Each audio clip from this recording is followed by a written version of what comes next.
नमस्कार मित्रों, ओम शांति। आज हम स्कूलों में, कॉलेज में बच्चों को ब्रेन डेवलप कैसे हो उसके लिए कई एक्टिविटी देखेंगे।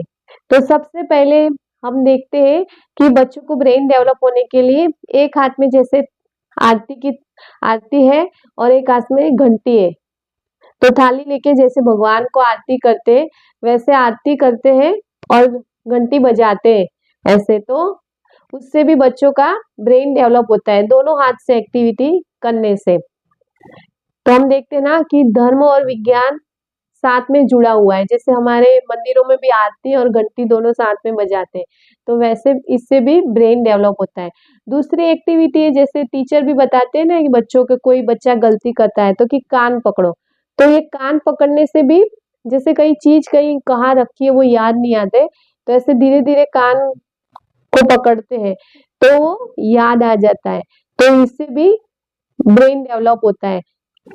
तीसरी एक्टिविटी है, जैसे दोनों हाथ को ऐसे ऐसे अंगूठे को गोल गोल करना है, ऐसे आगे की तरफ और पीछे की तरफ भी, और अंगूठी को भी ऐसे, अंगुली को भी ऐसे ऐसे करना है।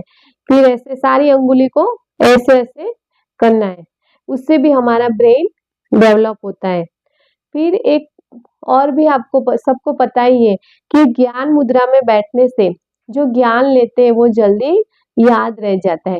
इसीलिए तो स्कूलों में भी बच्चों को ज्ञान मुद्रा में ज्यादातर बिठाते हैं और पद्मासन में बिठाते हैं। और ये भी है कि ओम की ध्वनि करने से भी, जैसे आप गहरी श्वास लेके ओम की ध्वनि करते हैं तो वायुमंडल भी पावरफुल बन जाता है और अपना ब्रेन भी अच्छा डेवलप होता है। जैसे श्वास भर के ओ,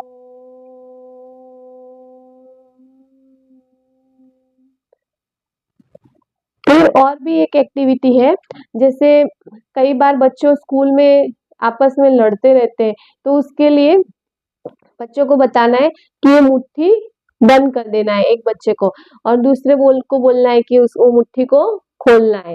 वो कई बार वो एकदम पैक कर देता है मुट्ठी की, खुलती नहीं है, और उसको जब बोलते हैं कि नमस्कार करो तो वो मुट्ठी खुल जाती है।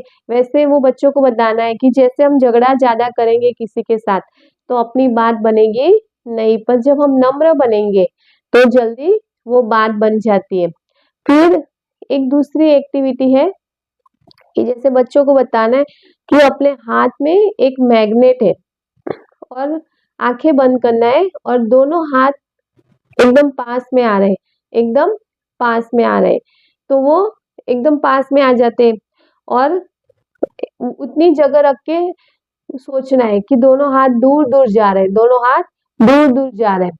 तो सच्ची में हाथ में मैग्नेट नहीं है, पर जब माइंड ने सोचा तो सच्ची में नजदीक आने लगे। माइंड ने ऐसा सोचा कि दोनों हाथ पास में आ रहे हैं, माइंड ने सोचा कि दोनों हाथ दूर जा रहे हैं तो दूर जा रहे हैं। वैसे हमारे जीवन में भी जब हम सोचते हैं कि हम पढ़ाई में बहुत अच्छे हैं तो सच्ची में हम अच्छे बन जाते हैं, और हम सोचते हैं कि नहीं हमें पढ़ाई नहीं आती तो हम वैसे ही बन जाते हैं। इसीलिए बच्चे को भी खुद को ही सोचना है कि मैं बहुत अच्छा पढ़ता हूँ, और टीचर को भी बार बार बोलना है कि आप बहुत अच्छा पढ़ते हो और भी आगे पढ़ सकते हो, और भी आगे पढ़ सकते हो। पर कभी भी ये नहीं बोलना कि आपकी यादशक्ति अच्छी नहीं, आप अच्छा नहीं पढ़ते, क्योंकि आप जैसा सोचोगे जैसा बोलोगे वैसे आप जीवन में बन जाओगे। फिर हम एक दूसरी एक्टिविटी बताते हैं, जैसे आप कोई भी मंदिर में जाते हैं तो देवी देवता का हाथ ऐसे होता है। उसका अर्थ ये है कि जैसे आप भगवान के मंदिर में जाते हो तो भगवान के साथ बात करते हो कि भगवान मैं बहुत सुखी हूँ, मेरे जीवन बहुत अच्छा चल रहा है, तो भगवान भी बोलते हैं तथास्तु। पर जब आप बोलते हो ना उधर मंदिर में जाके कि भगवान मेरे जीवन में बहुत दुख है, तो भगवान भी बोल देता है तथास्तु। इसीलिए अपने जीवन में रोज पॉजिटिव बोलना चाहिए।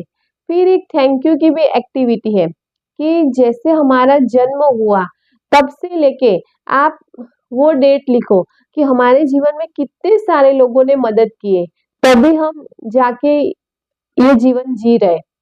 तो वो रोज रोज रोज थैंक यू बोलना चाहिए कि हमारे जन्म से लेके अभी तक कितने सारे लोगों ने मदद की। तो उसके लिए एक थैंक यू की एक्टिविटी लिख के भी करना है। फिर एक दूसरी एक एक्टिविटी है क्षमा की। जैसे हम छोटे थे तब से लेके आज कहीं न कहीं हमारे जीवन में कुछ ना कुछ गलती हो गई है। जैसे कई बार झूठ बोल दिया, कई बार किसी को परेशान कर दिया, कई बार मज़ाक में भी कर लिया, पर उसको तो परेशानी हो गई। तो उसके लिए जो भी बातें हमको पता है, उसके लिए भी भगवान को तो कम से कम सॉरी लिख के देना चाहिए, तो क्षमा मिल जाएगी। तो वो भी एक्टिविटी है। फिर एक और भी एक एक्टिविटी है कि जैसे बच्चों को एक कागज़ दे देना है और कागज़ देके बोलना है कि आप उसको राइट हैंड से फाड़ो, लेफ्ट हैंड से फाड़ो। तो सब बच्चों को एक साथ में ही बोला होता है कि ऊपर पेज फाड़ो, नीचे पेज फाड़ो। तो वो एक्टिविटी बच्चे करते हैं ना, तो कई बच्चे का कागज़ अलग-अलग फाटा हुआ है। सबको एक ही डायरेक्शन दिया है फिर भी, क्योंकि हर बच्चे की समझने की, सोचने की बात अलग-अलग है और हम कई बार कह देते हैं कि भई ये बच्चा ये क्यों नहीं कर रहा, ये बच्चा ये क्यों नहीं कर रहा। तो हर बच्चे की समझ अलग-अलग है। तो ये भी समझना चाहिए कि हर बच्चा यूनिक है, वो अलग-अलग तरीके से अपना कार्य कर सकता है। ओम शांति। Thank you.